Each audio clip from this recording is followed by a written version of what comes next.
Welcome to week 10 of the F.I.R.E travel series. I created this series prior to us traveling to Europe for 3 months. If you're new to my channel, my name is Jake. My wife and I retired from our 9-to-5 job by investing into real estate and the stock market so that we could achieve financial independence. So if you're new to the channel, welcome. Week 10 was a very busy week, packed full with adventure.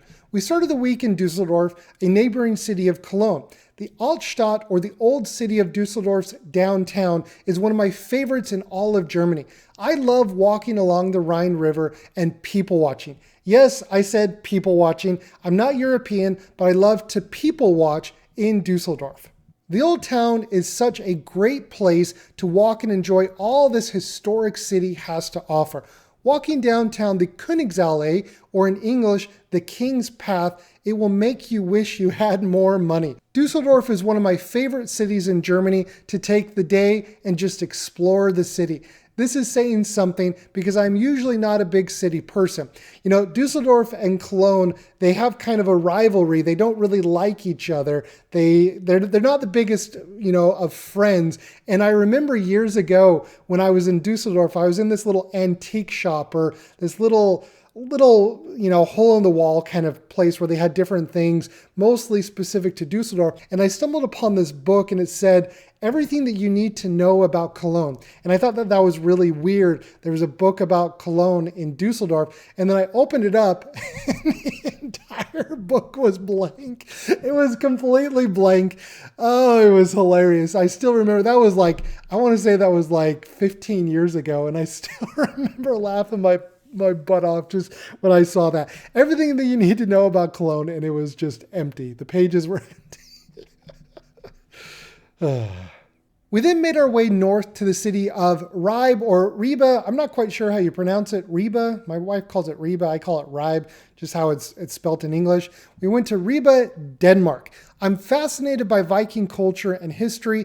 Ribe is the oldest town in Denmark. This medieval town is rich in Viking history. There are Viking festivals throughout the year in Ribe. I still never can figure this out. I've never been to this part of Denmark before, so I was really looking forward to taking the day and just explore the city of Ribe. After pretending to be a Viking for a day, we traveled north to the town of Aalborg.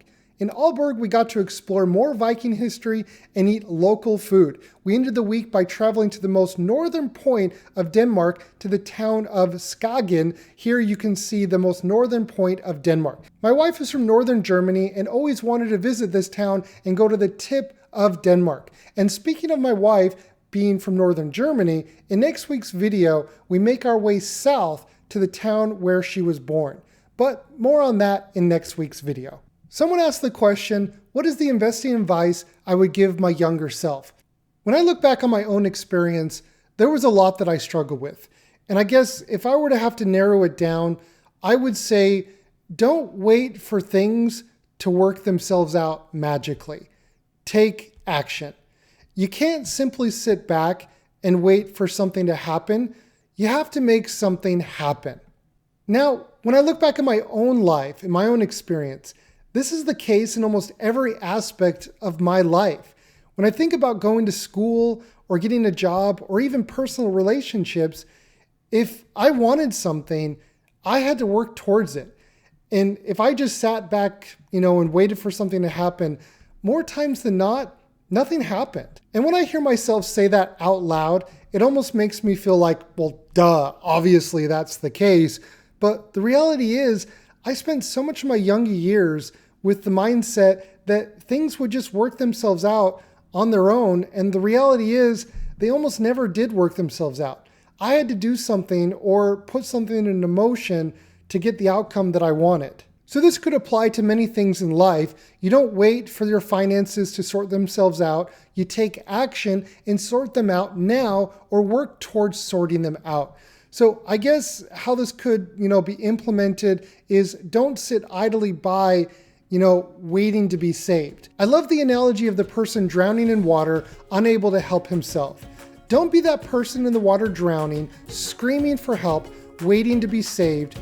And when someone does come and throw you a life preserver, but instead of taking the life preserver, you sit there and say, no, I'm waiting to be saved. You have to take action.